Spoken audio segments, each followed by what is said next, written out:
Good Saturday morning, everyone. Thank you so much for tuning in with me today.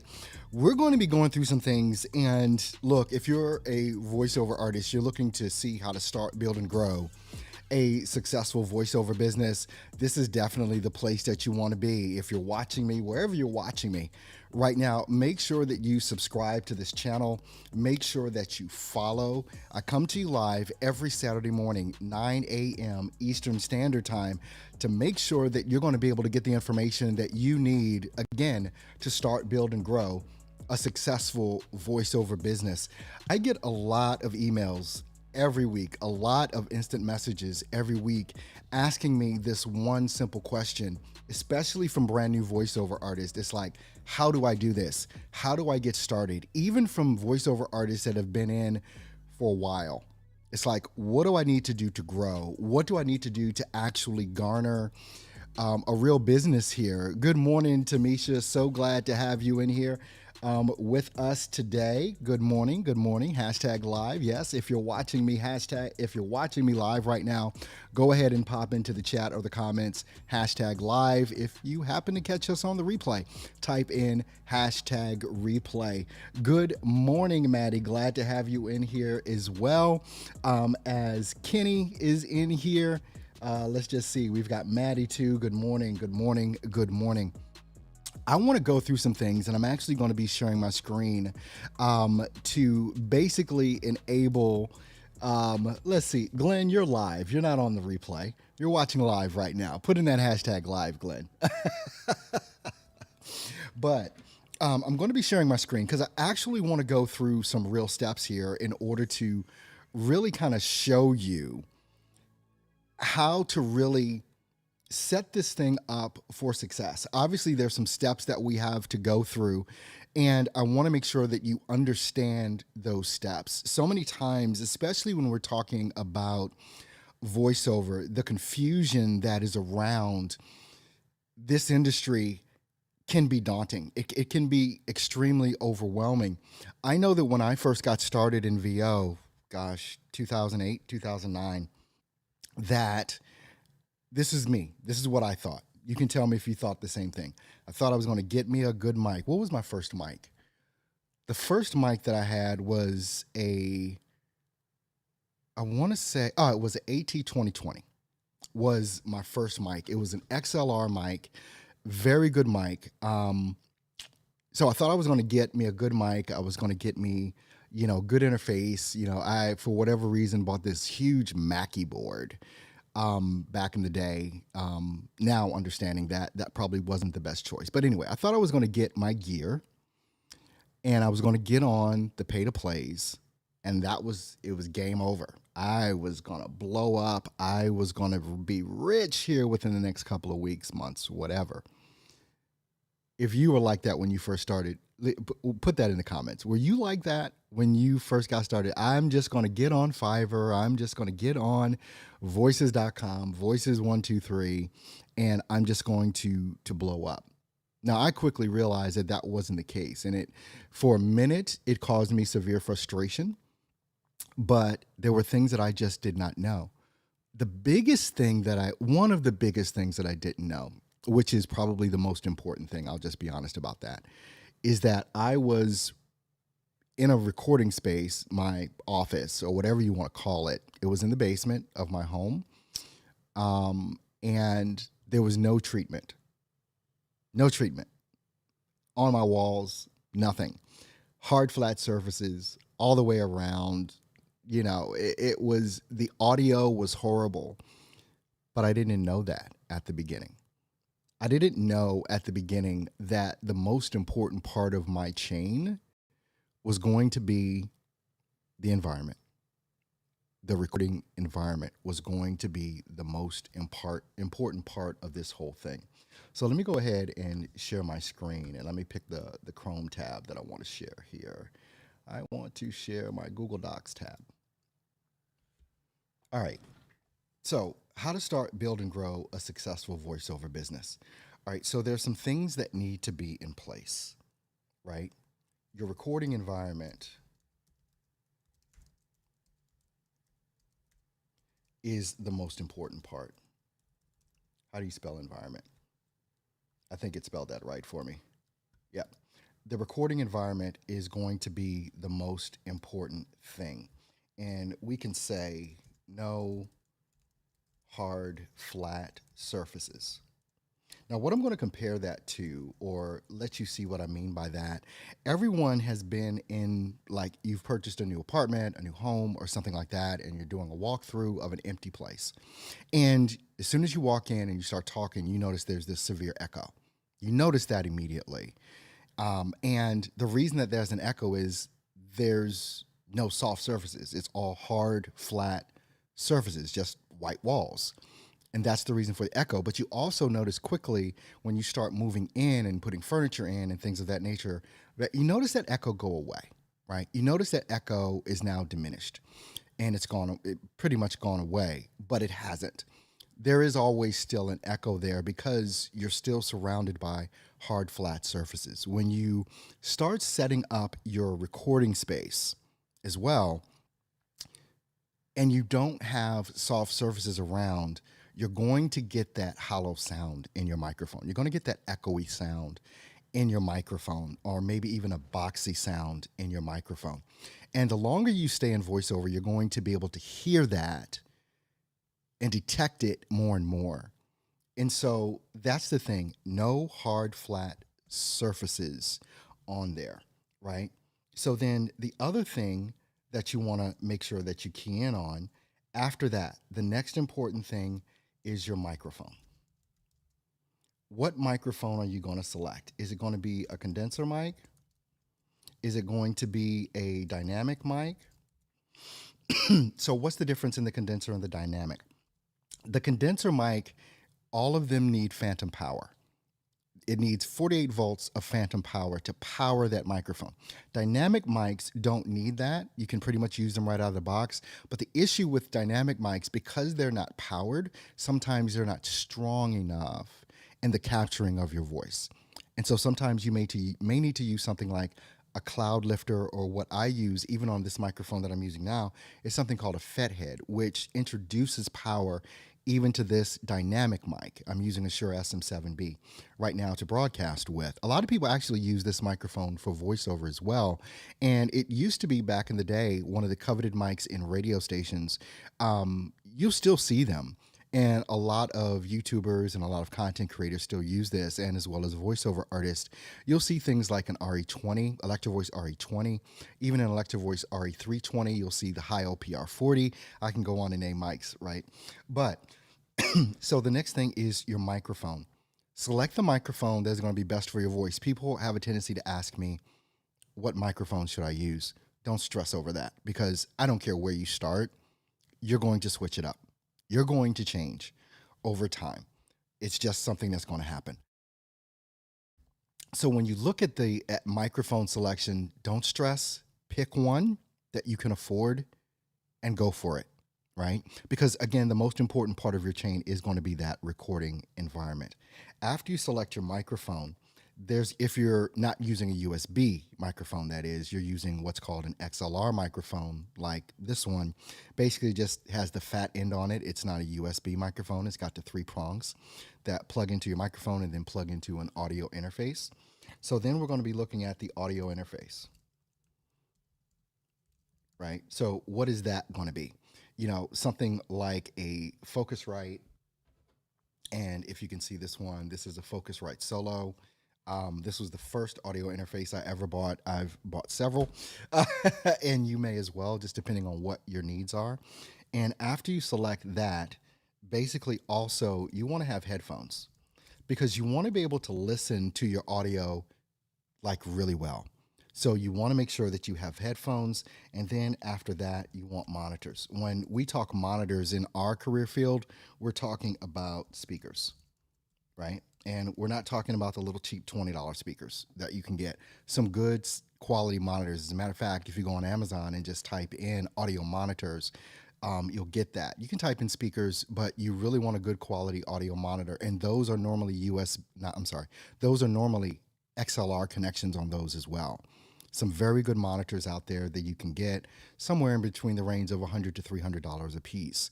It just depends on how you want to listen to the audio, but headphones are going to be your friend.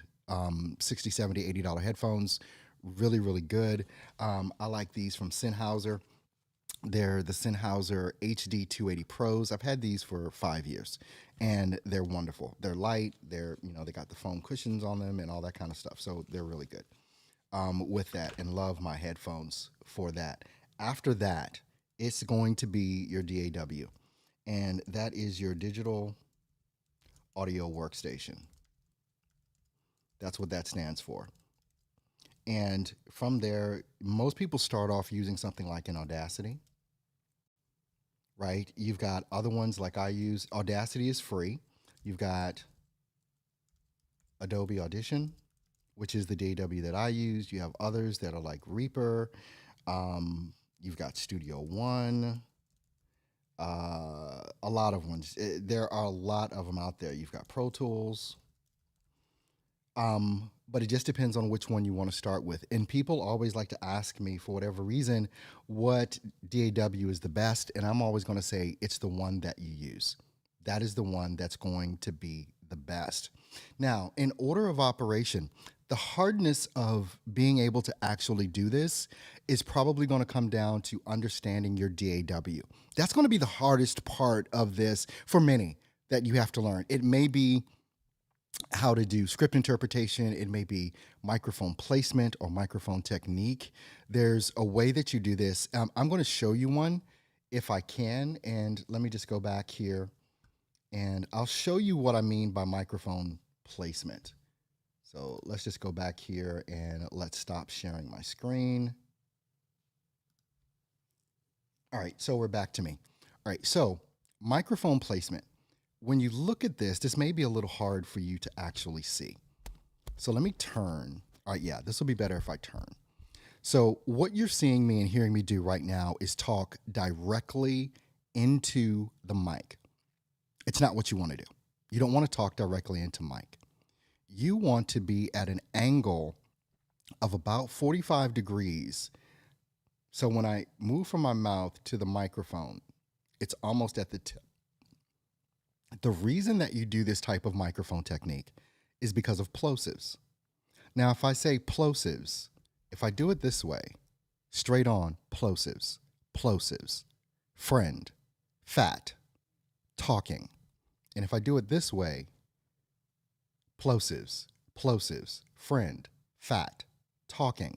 You may be able to detect a difference in you don't hear that air sound going in. If you could detect that, let me know. But I'm using some serious processing here, so it may not actually work out that way for you as far as you hear, because I am using some pretty heavy processing. But let me know if you could tell a difference with that or in that. Now that I'm back here, good morning, Rhonda. Thank you so much for being here with us today from Denver. All right, all right. Now, all these people on YouTube, I don't see anyone from Facebook here because I am broadcasting on my Facebook page as well, Earl Hall Studio. On my Facebook, they used to call them fan pages, but now they just call them pages, which is fine. So anyway, thank you, Edwin. So glad to have you here as well in the house. So now, learning how to do all of this is the sticking point for so many people. Learning how to actually get in there and use your DAW is going to be the hardest part. Maddie is telling me that, yes, they could hear the difference in that. So yeah, microphone technique makes a difference because so many people just kind of want to talk right into the end of the microphone, and you don't want to do that. It's still going to capture your voice because, and here's the other thing, when you talk about microphone technique, I think this is important. So let me show you this. Do your fingers like this. This is how far away you should be from the mic. That's it. This is how far you should be away from the mic, right? So when you have that, that's going to help with plosives as well. And it's going to help with not having those, popping your P's, as we call it, in those types of things. When people first start getting into voiceover, they try and probably move a bit too fast. It's like I have people asking me about how to get work, right, on the different platforms that are out there, whether it's Fiverr or others that are out there. But the thing about that is you're trying to get work, but you don't know how to do two things. lay down your voice appropriately, edit your voice, do the plugins on your voice. Well, I guess it's three things, right? Basically, do the audio production, the end result. People want to get right to the work. It's going to take anyone about, I would just call it 3 months. I'd round it out to 90 days where you're going to be able to do your audio appropriately. And I'm not talking about Pixar level or DreamWorks level audio on movie production. I'm talking about good, just good, clean audio, noise reduction, adding compression, and adding EQ, or using a plugin that will do those things for you. I've created videos before showing you the plugins that I use, and you can just go through my YouTube channel and kind of see those things as well. What I use inside of Adobe Audition.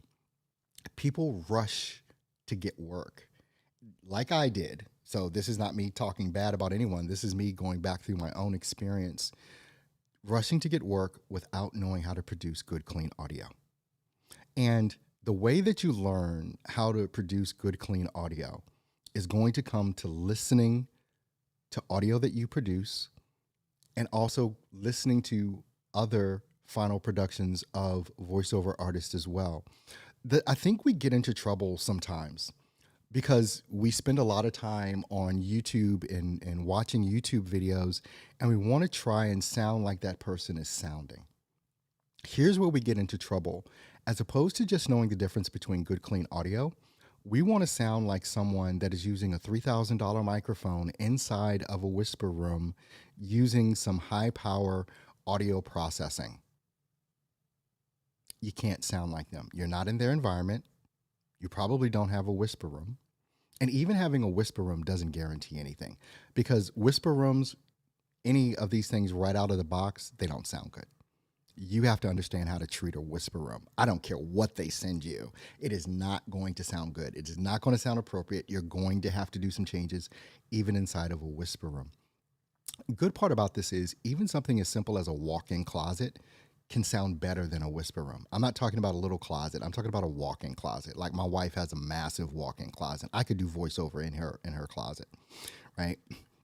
Because it's all soft surfaces. There is no hard, flat surfaces. She's got clothes all the way around. Anyway, it's a good treated space, so you could start off with something as simple as that, as a walk-in closet, without having to, bear the $6,000 to $10,000 expense of a brand new whisper room or something like that, which you actually don't need. I can just tell you that flat out. You don't need it. People want whisper rooms. They don't need them. They want them. Now, there's nothing wrong if you want a whisper room and you can afford a whisper room or whatever it is, but that's the thing with that. So until you understand how to produce your audio in your environment with your microphone in your space, you're going to have to nail that in and dial that in. And it's going to take you anywhere from 60 to 90 days to do that. Tamisha is saying that that's where I am, putting all the pieces together before I try and produce. That's exactly where you need to be, is right there.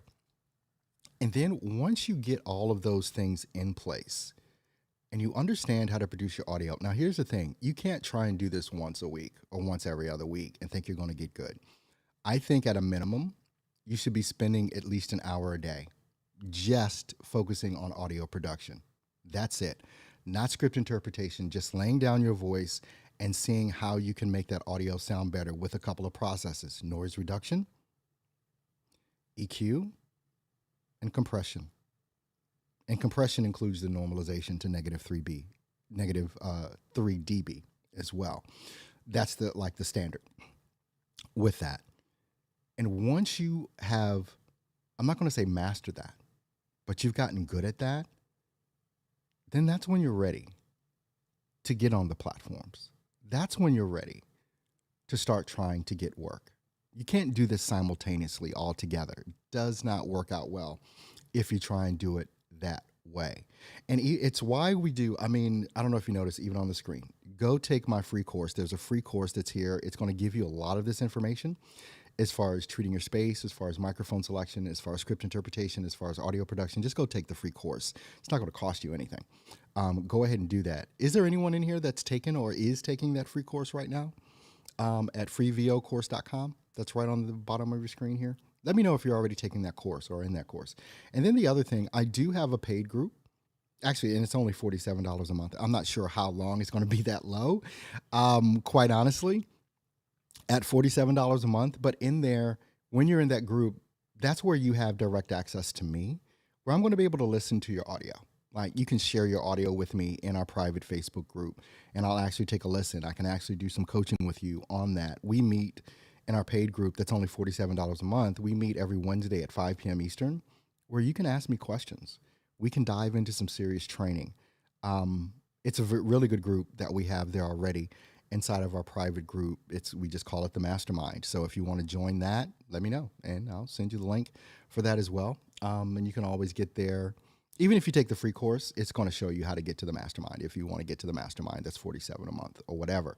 But that way, you're going to have a pro that you're going to have direct access to be able to talk to. But anyway, I'm not here to sell a course with that. And once you learn the much needed skills in order to produce your audio, now we can have some serious conversations about how to set up a Fiverr gig, how to set up a profile on the pay to plays if you want to go that route.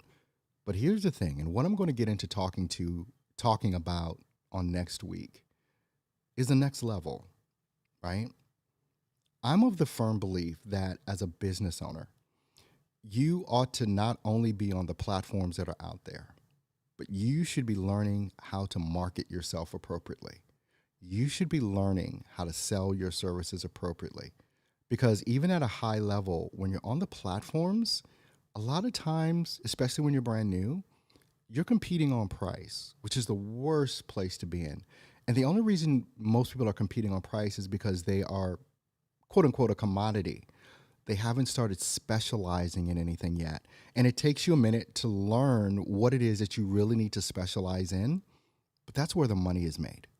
It's kind of just like a doctor. You know, a general practitioner does not make as much money as a brain surgeon or a heart surgeon. Someone that specializes. This is all they do day in, day out is heart surgery. It's all they do. They specialize in that. The same goes for any career field or any industry that you're in, including voiceover. Any of the arts. Who is it that you want to actually service? What's the industry? What is the genre or the niche that you want to service exclusively? As for instance, I mean, I do much more than voiceover. I do video production as well. And my main clientele are people that are in the financial services industry and also authors. Those are my two niches that I service. And I produce video content almost every day it is every day for that specific niche. My voiceover skills got me to where I am to be able to do the things that I do above and beyond voiceover, or not just voiceover, but voiceover is the skill set that I have that got me to where I am. If you never specialize, you never command a higher rate or a higher price. All right, we got a comment in here from Rhonda. I finished your course last evening. Oh, thanks, Rhonda. I pumped the brakes on dropping my demo on Fiverr because of wanting to feel confident on Fiverr. I purchased Waves NS1 to help with let me just tell you, Waves NS1 is one of the best plugins that is out there. It's so simple and easy to use when it comes to noise reduction. If there is one plugin that I would recommend, there are a couple, but NS1 to me is magic. To me is magic. So I would look to anyone to go ahead and grab NS1. If you want to grab NS1, actually in the description for this video, literally, if you can get 10% off of any Waves plugin, and NS1 is a Waves plugin. So there's going to be a link even in the description of this. If you use that link, you can get 10% off of NS1 or any Waves plugin that you want to purchase. So go ahead and check that out and go ahead and grab those. One of the things that I really want to do is I definitely want to get into not only talking about the beginnings of voiceover, but also, okay, the growth part of voiceover, the building of voiceover, not just the starting, but the start, build, and grow.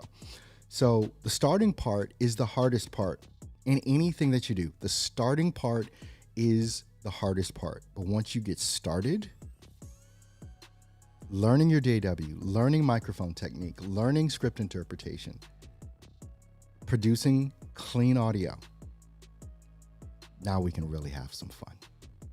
It was funny. As a martial artist, I'll never forget when I was going through all the way up to getting my black belt. When I earned the black belt, my sensei said, now I can start teaching you martial arts. It's like not until you got the basics down of going through. It took me 2.5 years to get my black belt, and that was practicing 3 days a week and sometimes on weekends, going into the dojo to earn my black belt. But it wasn't until I got my black belt that it was like, oh, I understand now. All I've learned was the basics. If you want to get your black belt and voiceover, keep tuning in here. I want to thank you so much for being with me today on Facebook and on YouTube. And I'm here every Saturday, 9 a.m. Eastern Standard Time, to answer your questions about how to start, build, and grow a successful voiceover business. Thank you so much. I definitely appreciate you all. Maddie says thank you for generously sharing your gift and knowledge. Blessings to you as well. You guys have a great weekend. I'll see you next time.